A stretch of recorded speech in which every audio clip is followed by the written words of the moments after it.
guys, and welcome back to the Hot Tea channel, where we spill tea left, right, and everywhere in between. Since our last coverage of Monty Lopez acting like a lunatic on social media towards Young Gravy, he's actually still been going on and hasn't lost any momentum. In a recent TikTok, he kind of offered up an explanation as to why he has been doing all of this. But Young Gravy needs to watch running his mouth talking about all those MILFs out there, because all those MILFs got some baby daddies. So watch him out when you're slapping your gums, bro. What I'm really worried about is my two boys going to school and getting picked on because Young Gravy wants to hook up with their mama. Young Gravy's about to get knocked down in the boxing ring. Okay, I guess fair enough that Monty doesn't want his kids to be embarrassed by a rapper hitting on the kids' mother, but don't you think that Monty's actions have been equally, if not more, embarrassing? Also, the length Monty has gone to get Gravy's attention, he's literally posted on every single social media platform, tagging Gravy incessantly. It's crazy. People are saying Monty is in his Kanye era, and that's exactly what this feels like. Monty takes that as a compliment though, and it isn't. I mean, look at this one. This one doesn't even make any sense. He's just tagging Young Gravy in anything that he posts at this point.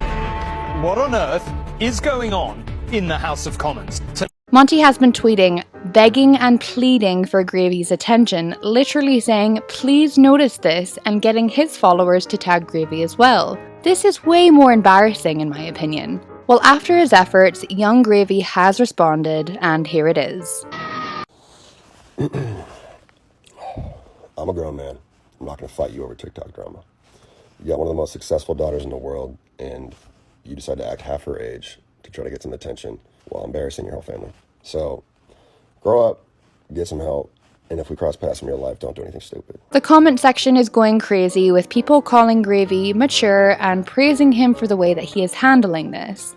Monty's whole thing is that this is just a boxing match. No big deal, but it's clearly more than that to him, as he started this whole thing off by referencing the TikToks between Gravy and Sheri Nicole, giving the impression that he's mad about the pair possibly dating. But I fully believe that he couldn't care less about Sheri moving on, and this is more about clout for Monty. He is posting about Gravy so much, it's giving desperate fangirl, and I can't imagine how Addison must be feeling amongst all of this. But clearly, she's not too happy about any of it because she has apparently unfollowed her mum, Sheri Nicole, on Instagram. Doesn't look like she follows her dad either, and I gotta be honest, I can't blame her. They're both all over social media right now, and when it all boils down to it, they are her parents, they have split up, and kids don't usually love when that happens in their families.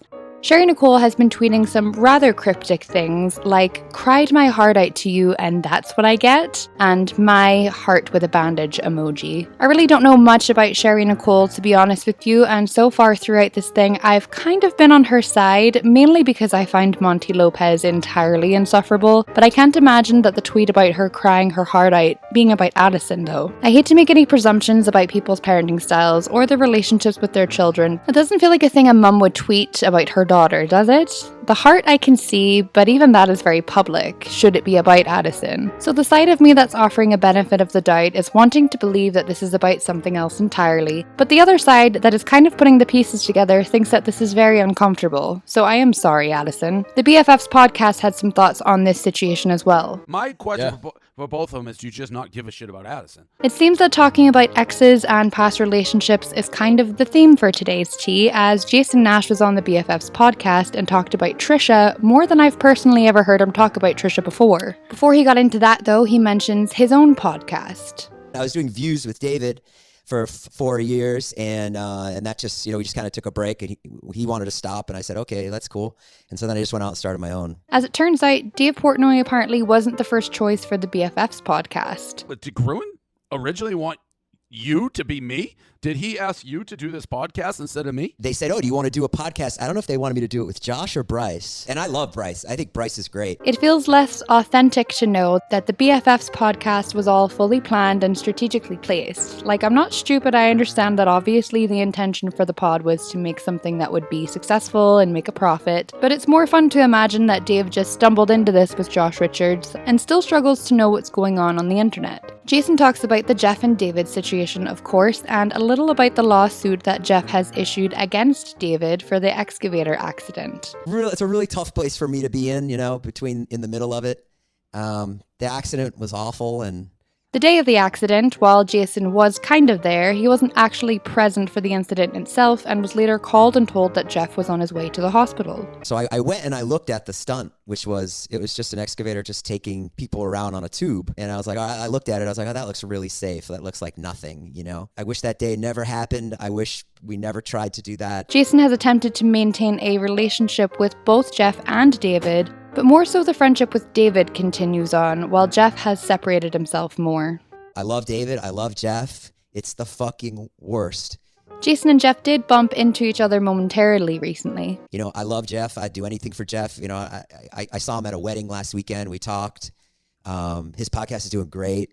You know, I'd always be there for Jeff, you know, if he ever needed anything. And Nash says that he just wants all of this to get better for both of them and that he feels like a father figure to David. He says that David is brilliant, but I really feel that Jason has rose-colored glasses on when talking about him, as the main issue that Jeff has mentioned time and time again is completely lost here. It's sad. It's sad that I don't hang out with Jeff anymore, but, you know, maybe one day we will. This internet shit is so fucking stupid. It's so dumb. This wasn't a problem that gained traction because of the internet. It was a problem that gained traction because Jeff realized that David was not a friend to him. If you omit the fact that David was careless while doing the stunt, it still leaves the fact that David basically ghosted Jeff and didn't check in, ran off to Hawaii the same day as the surgery, continued to post content as if nothing had happened, and tried to gaslight the audience along with Jeff himself that the accident was Jeff's idea. So regardless of the act itself, stupid as it was, that was not what the entire issue was for Jeff. Jason says that prank videos are dangerous and escalating, and he thinks that that is why everyone is doing podcasts these days. And that's an interesting point. I haven't thought about that before. I have nothing to expand on there, I just thought that was interesting. Dave talked a bit about his retirement and what he plans on doing just before he calls it quits on the internet. A one night only, an evening of hate with Dave Portnoy.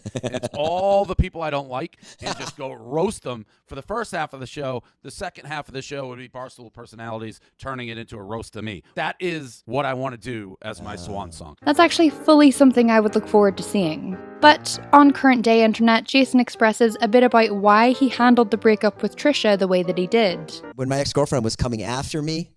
This is Paytas? Trisha? It was, what's her name?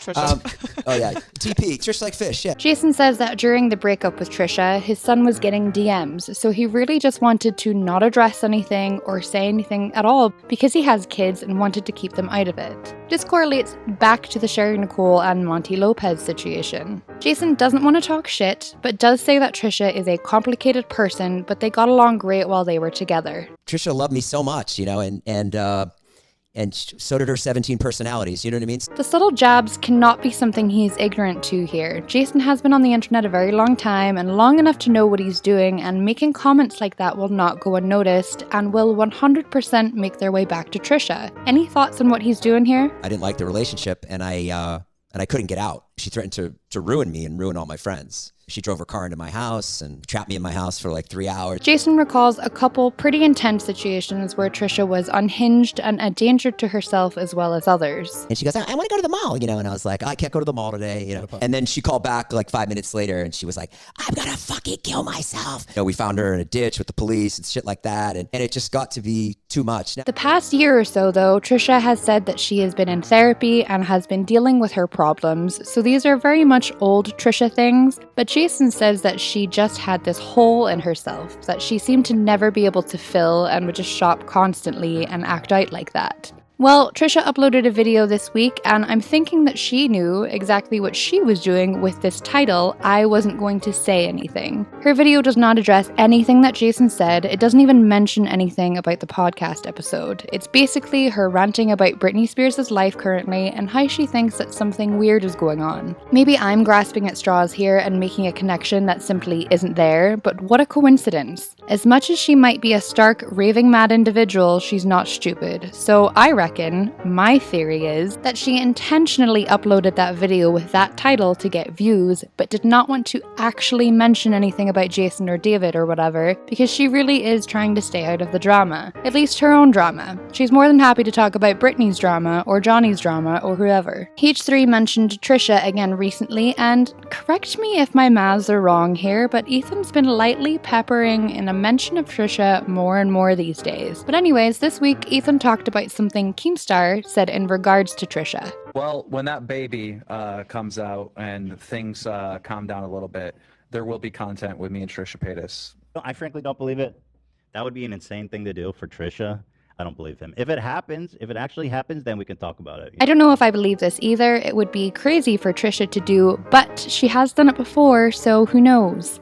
I do know that she recently said on a video that she has only one reason for even considering making an appearance on a podcast or anything like that. On a podcast sometimes it's like they want to have the draw, right? They want to talk about drama and stuff like that. And of course they do. But for me, whenever I get offered now, it's like I don't want to go on, do something and promote something unless I have something to promote. She mentions in that video, which she clickbaited as baby name reveal, and spoiler alert, it was not. They will not be mentioning the baby's name until she is born. That she doesn't have any interest in doing collabs with people anymore because it's basically just not the thing to do these days. Plus, people end up feeling used. Trisha does say that she would like to promote her ASMR channel, so she does technically have something to promote. But whether or not she would bother doing something with Keemstar for the small promotion that would bring to her ASMR channel, I'm not sure, and I just don't think it would be worth it for her, especially if she's serious about staying out of the drama, or at least her own drama. But that is actually going to be it for today's video, you guys. Thank you so much for watching. Don't forget to leave this video a thumbs up, subscribe to the Hot Tea channel, hit the notification bell so you don't miss out on any uploads, and comment any deep dive topics that you are interested in us covering. We love doing those videos and delving deep into the backgrounds of some YouTubers and influencers, so you may as well mention someone that you would like to see up here. But for now, I bleach.